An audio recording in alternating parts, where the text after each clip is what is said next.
Welcome back, students, for yet another grammar session. Today you will be learning all about action words or verbs which form an important part of speech in English grammar. Right from the time we get up in the morning, we perform a series of actions, don't we? All these action words are categorized as verbs. Sometimes we may also want to depict a state of being of a person or the subject in the sentence. The words used to show this also are called verbs. Therefore, we define any verb as a word or a group of words which show a state of being or an action. It is also called the doing word or an action word. The entire category of verbs is divided into main verbs and helping verbs. Let's define these two main categories. Main verbs shows the actions done by the subjects. Thus, it is an action word. In the two sentences that are given on the screen, 1. I play every evening. 2. I write with pencil. The two action words play and write are considered to be main verbs. The second category of verbs, that is helping verbs, are also called auxiliary verbs. Auxiliary or helping verbs tell us about a state of being or existence. They help to form the tenses, negative sentences, and even questions. Let's consider a few examples to understand this concept. 1. Rita is singing in the concert today. In this sentence, is singing is considered to be the verb. This verb is a combination of a helping verb is, which indicates that the action is happening in the present, and a main verb, singing. 2. Sumit does not write neatly. In the second sentence, the use of the word not makes it a negative sentence. However, the verbs does write has been used where does indicates present tense and is the helping verb, whereas write is the main verb. 3. Where are you going? The third example we have is a question which is also called an interrogative sentence.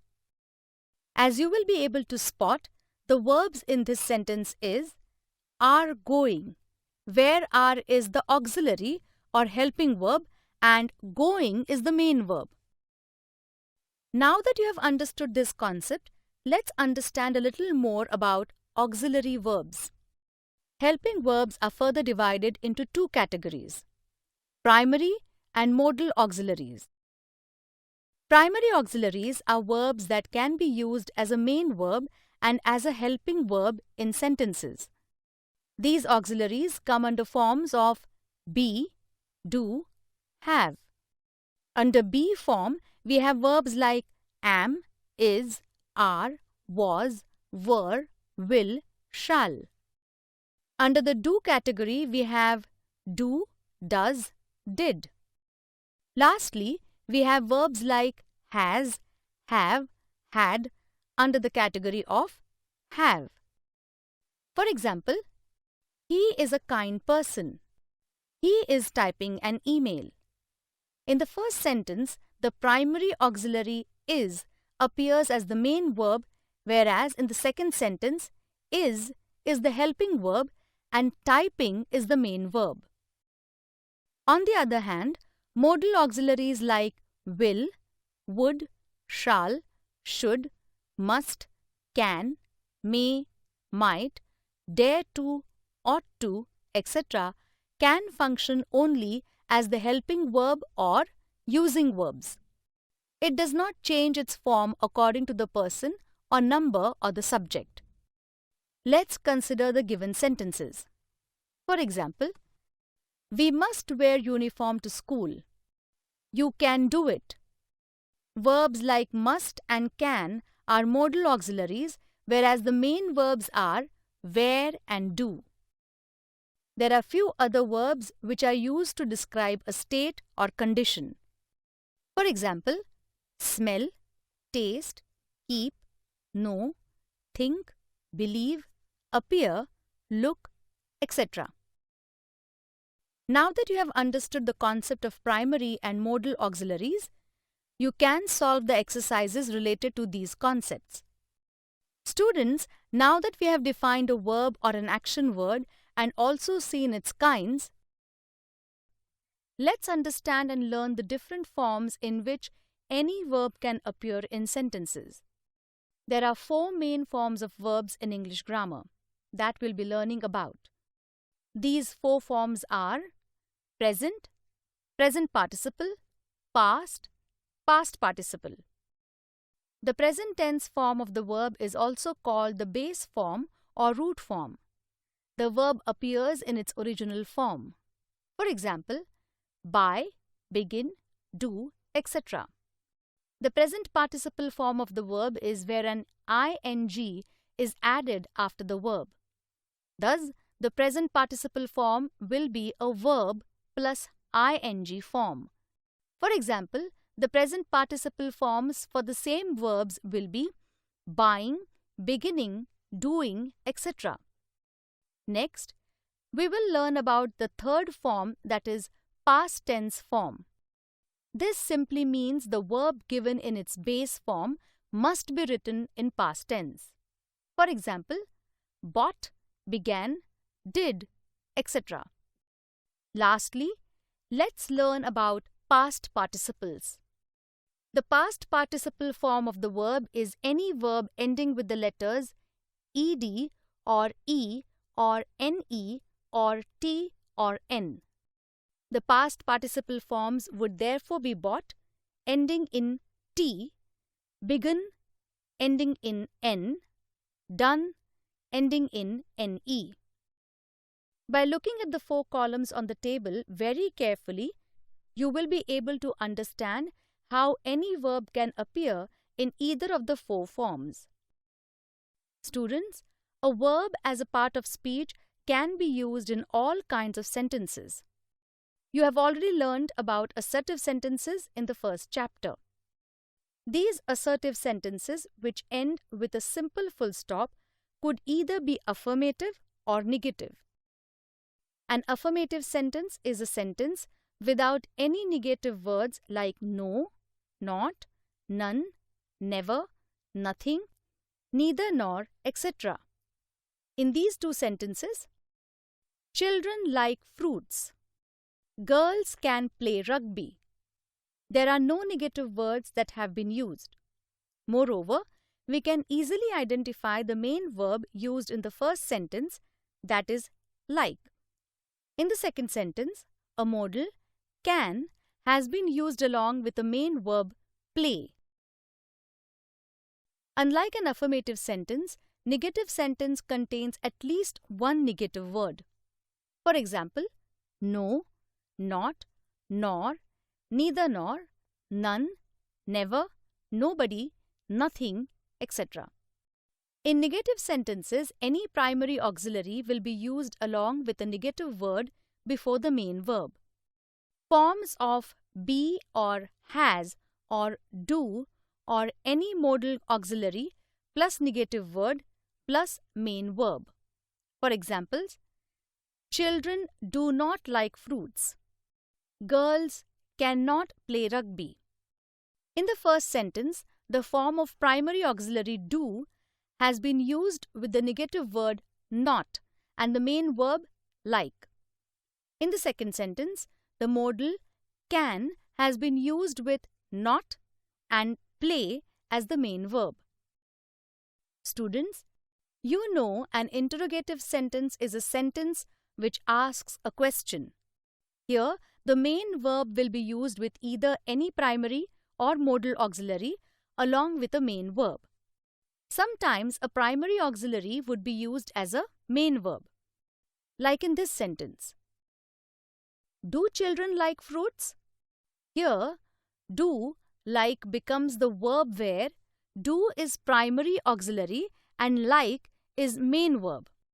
However, in this sentence, is it the right response?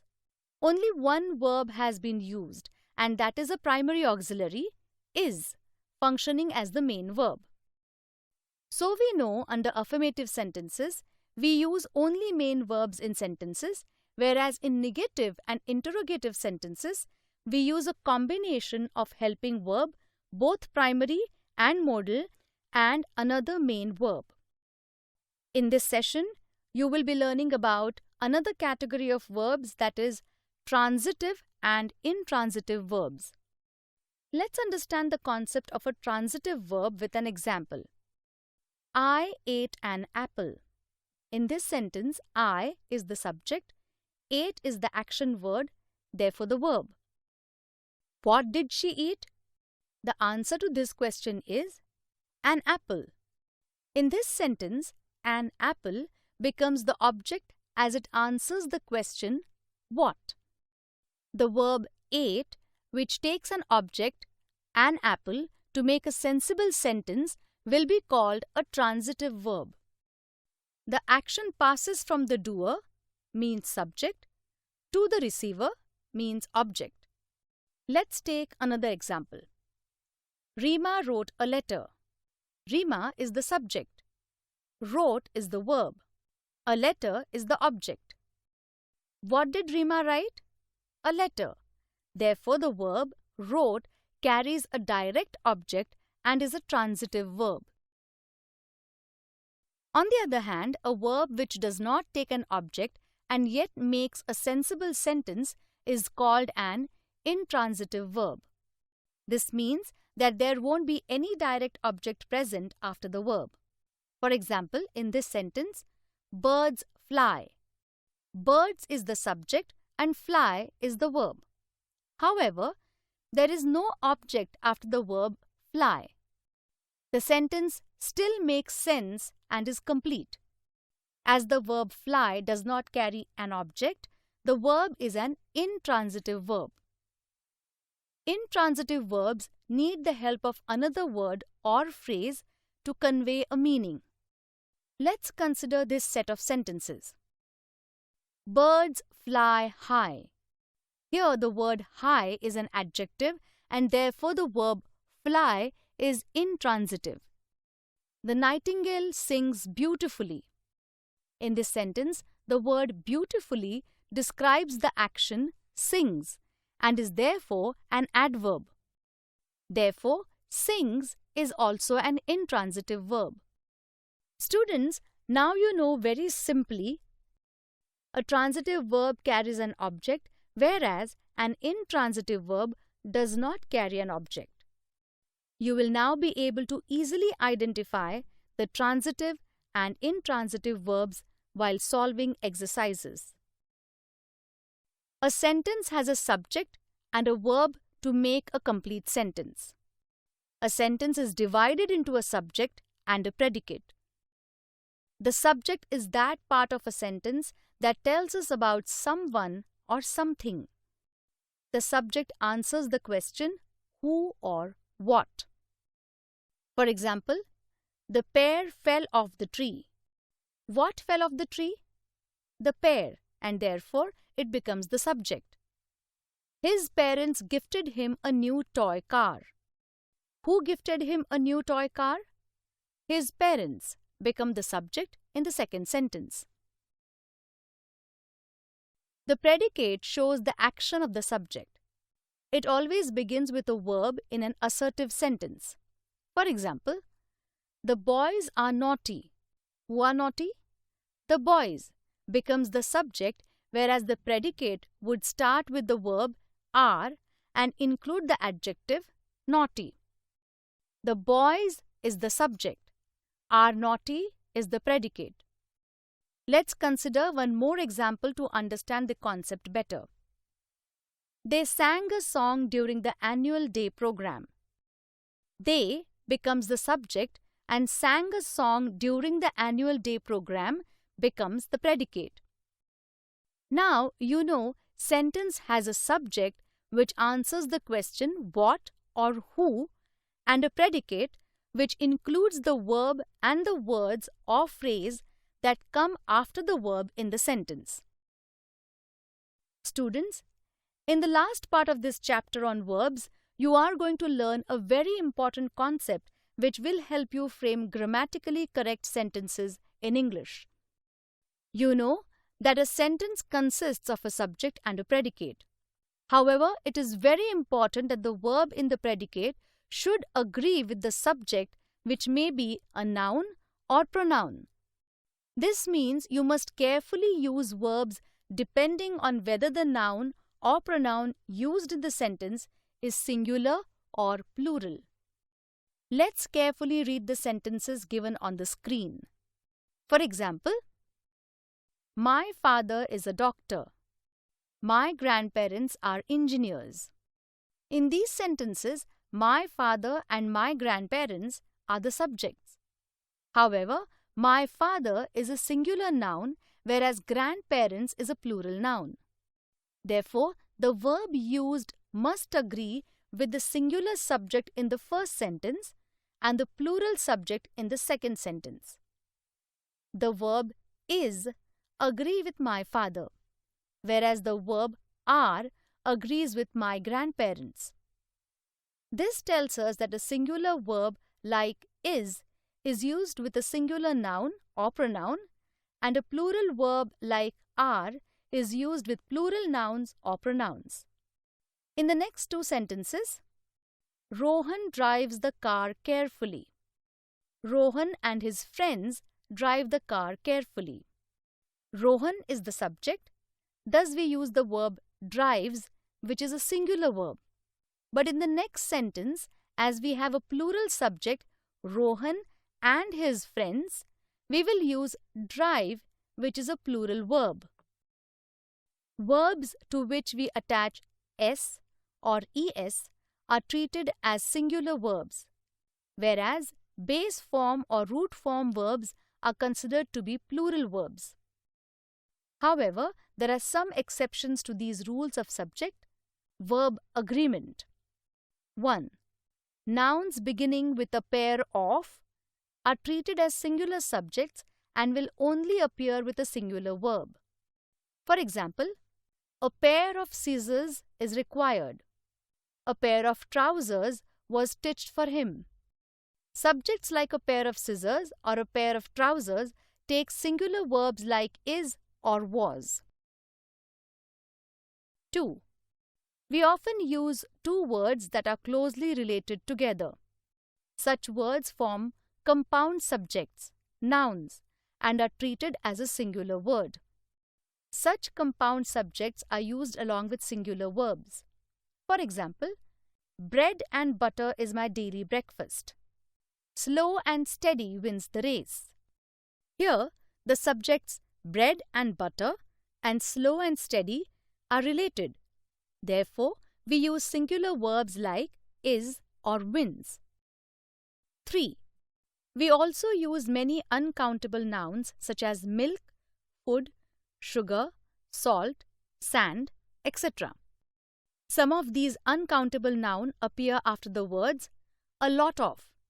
We use a singular verb in such cases.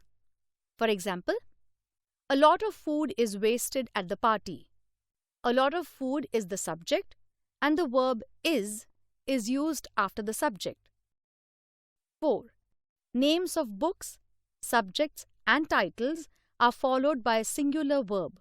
For example, mathematics is an interesting subject. A singular subject, mathematics, is followed by a singular verb, is. 5. There are certain nouns which convey distance, time, weight or money is followed by a singular verb. For example, traveling 20 kilometers every day is tiring. Though 20 kilometers is plural, we use is as the singular verb. Subjects treated as plural take plural verb. 1. Sentences beginning with a lot of but are followed by a countable noun which may be in plural form always take a plural verb. For example, a lot of trees have been cut down. Trees is plural, therefore, we use a plural verb have. 2. A group of people taken as whole are referred using words such as people, police, and cattle and always take a plural verb. For example, The people are restless. People is the subject and are is the plural verb. Students, you must remember these rules well so that you can frame correct sentences and also solve the related exercises on your own.